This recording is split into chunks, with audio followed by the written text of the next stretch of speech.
Bonjour à toutes et à tous pour cette toute première vidéo de 2022. Une nouvelle année qui s'annonce d'ores et déjà comme un très grand cru. Alors, vous le savez, je ne suis pas voyant ni devin, mais on pressent bien ici qu'avec 2022, on met la main là sur un grand millésime, tant elle va être ébouriffante cette nouvelle année. Alors, comme je sens une certaine fébrilité omniprésente là autour de moi, chez certains de mes congénères, je leur dirais bien aussi en guise de vœu, soyez positifs. Mais bon, si je dis ça, soyez positifs, je crains qu'ils le prennent mal et que ça foute encore un peu plus le bordel. Alors je vais prudemment rester sur un traditionnel bananes et pommes sautées. Et puis aussi un bon courage pour encaisser toutes les prochaines doses qui maintenant nous attendent tous les 3 mois et puis pourquoi pas bientôt tous les 8 jours. Allez, pour rappel, comme je vous l'ai dit précédemment déjà, le temps du chaos, puisque nous sommes bel et bien dans le chaos là maintenant, le temps du chaos ne sera jamais que celui de l'éveil des consciences. Alors, plutôt que de délirer ici sur l'actualité du jour, ce que font très bien d'ailleurs par ailleurs les médias mainstream maintenant, je vais plutôt essayer, comme je vous l'avais dit précédemment, de vous amener à comprendre les origines profondes de ce grand marasme qui nous submerge et semble vouloir nous engloutir. Là maintenant, on se demande bien où on va et c'est un petit peu la panique, effectivement. Ce grand marasme actuel qui s'amplifie chaque jour un peu plus. Alors, surtout vous amener à comprendre les tenants et les aboutissants de ce grand chaos. Car c'est exactement ça la solution à ce grand chaos. C'est la sortie désormais obligée de la caverne de Platon. Et c'est bien pourquoi, je ne cesse de vous le répéter, le temps du chaos ne sera jamais que celui de la prise de l'éveil des consciences. Mais quand je dis ça, en fait, le problème est plutôt bien que ce qu'il va maintenant vous falloir entendre et assimiler pour prendre conscience de ce qui se passe réellement et d'où ça vient surtout. Car c'est tellement énorme, ça dépasse tout entendement ce qui se passe là, que c'est précisément pourquoi on assiste à tant de pétage de plomb, comme on dit couramment, autour de nous.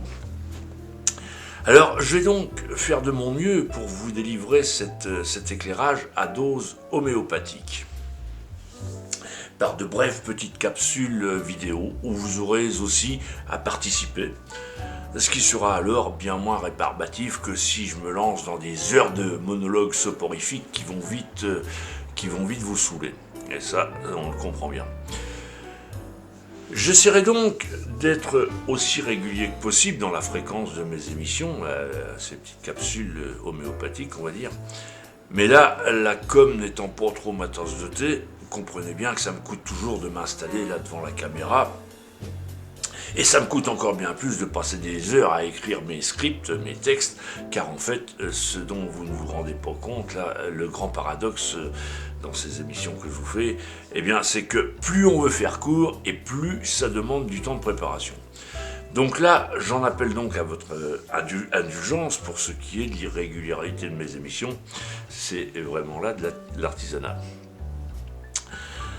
Alors, allons-y donc pour cette première qu'on va baptiser, une première de la série qu'on va baptiser le temps du chaos, et qui par contrepétrie peut donner le camp du Tao, pour rester philosophe, enfin bon. Donc voilà, le temps du chaos. Et suivez bien, car ça va être très bref. Mais d'abord, pour mémoire, ce petit rappel, cet autre mantra que je ne cesse de vous ressasser depuis 2 ans maintenant, que j'ai commencé à faire des vidéos, eh bien, c'est que ce qu'il faut toujours bien retenir, toujours bien avoir à l'esprit, c'est que le seul et unique ennemi universel de l'humanité, parce qu'on se rend bien compte que le problème, il est mondial là actuellement, seul et unique ennemi universel de l'humanité, disais-je, que nous avons donc à vaincre, à abattre, à éradiquer, eh bien, c'est la plutocratie. Et si j'insiste bien pour que vous assimiliez ce mot barbare, plutocratie, que personne ne veut entendre, eh bien, c'est juste parce qu'il est totalement idiot, en fait, de prétendre lutter contre un ennemi si on n'a pas clairement identifié. Et ça, de prétendre combattre un ennemi, si on n'a pas vraiment identifié, eh bien pour faire dans la poésie, excusez-moi, métaphoriquement, ça revient à se torcher le cul avant de chier, comme on dit vulgairement. Alors, haut les cœurs, suce à la plutocratie, et vous allez voir que la plutocratie, eh bien, c'est une bien vieille histoire. Alors, je vous invite à écouter ce bref extrait d'une interview de Macron, interview qu'il donnait à un journal anglais en date du 16 avril 2020. Écoutez bien, vous allez voir, c'est bref, mais écoutez bien. Je crois que notre génération doit savoir que la bête de l'événement est là. Et elle arrive. La bête de l'événement est là. Et elle arrive. La bête de l'événement est là. Et elle arrive.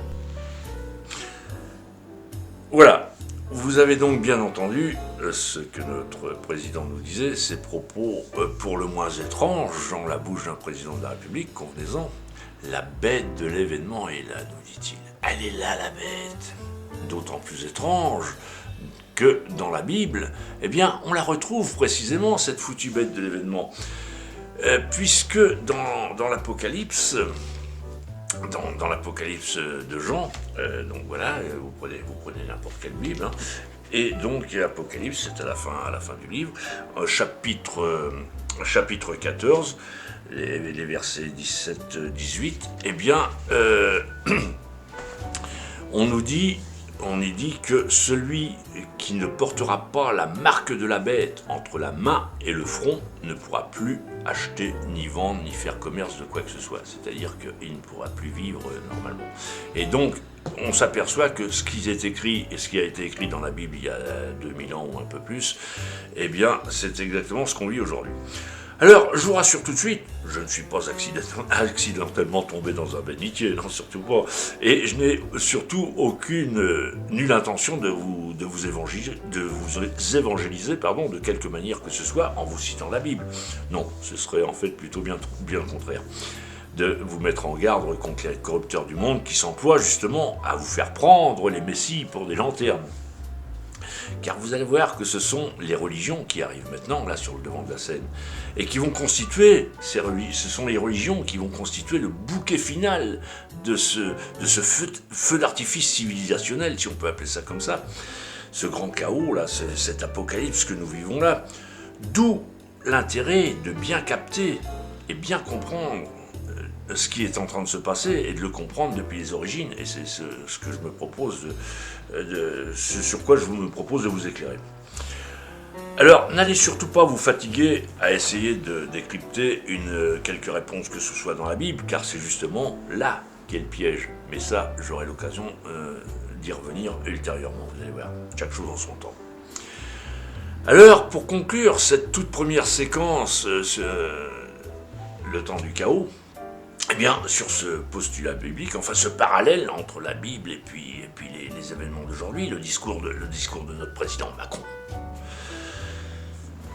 Sur ce postulat biblique, donc désormais entériné par Macron, eh bien, car vous l'avez bien compris, la marque de la bête entre la main et le front, c'est bien la zone où l'on tatouait encore hier le numéro des prisonniers qui entraient dans les stalags comme à Auschwitz par exemple. La main et le front, donc c'est bien ce que dit la Bible. Vous avez vu aussi ces pistolets pour prendre la température qu'on vous vise le front. Enfin bon, il y a quand même des analogies qui frappent l'esprit, quoi. Donc c'est bien dans cette zone où l'on vous injecte quelques substances afin de recevoir cette marque qui en fait est la marque de la bête, c'est le QR code. Aujourd'hui c'est le QR code, demain ce sera la puce sous la peau, bien évidemment. Marque ou identité numérique, la marque de la bête, identité numérique à laquelle ils veulent nous amener tous, toute l'humanité, pour gérer l'humanité comme un paysan gère son cheptel, avec des colliers transpondeurs. Donc, nous injecter cette marque de la bête sous forme de haute technologie, nanoparticules et autres, qui actera votre appartenance à cette bête organisatrice de la présente apocalypse. Alors voilà, je m'arrête là pour aujourd'hui. Je vous laisse méditer déjà là-dessus, sur cette bête de l'événement étant l'apocalypse bien sûr. Et puis, en prévision de notre prochaine séquence, le numéro 2 de cette série, Le temps du chaos, eh bien, je vous demande d'ores et déjà de réfléchir et de répondre à la question suivante, question assez simple en fait, notamment pour les croyants bien sûr. Pour quel motif, alors question en vue de la prochaine émission, pour quelle raison Jésus fut-il condamné à mort par crucifixion? Alors question hautement polémique bien sûr, et surtout question de haute actualité politique là aujourd'hui. Donc, question qui, je l'espère, suscitera de nombreuses réponses de votre part dans le fil de commentaires sous cette vidéo. Parce que d'abord, ça m'incitera à revenir vers vous d'autant plus vite proportionnellement à l'intérêt que vous marquerez. Mais aussi, vous verrez qu'on va sérieusement avancer dans le dossier en répondant à cette question, car n'oubliez surtout pas, le temps du chaos ne sera jamais que celui de l'éveil des consciences. Et là, vu l'ampleur du chaos, eh bien je vous le dis, il est plus qu'urgent de les réveiller dardard les consciences. Alors, portez-vous bien, prenez soin de ceux qui nous entourent, et vous verrez, une apocalypse, si de fait c'est très déstabilisant, tourneboulant et bourrifant, eh bien ça peut aussi être un moment merveilleux que nous avons le privilège de vivre pour faire positif. Et il faut le voir comme ça parce que c'est vraiment un moment unique dans toute l'histoire de l'humanité que nous vivons là. Ce qui se passe, personne ne l'a jamais encore vu. Mais ça, donc, c'est à chacun de voir sous quel angle il l'aborde. Et moi, je vous suggère donc de l'aborder sous l'angle de la lumière. Voilà, ciao, je vous dis à bientôt, portez-vous bien, prenez soin de vous.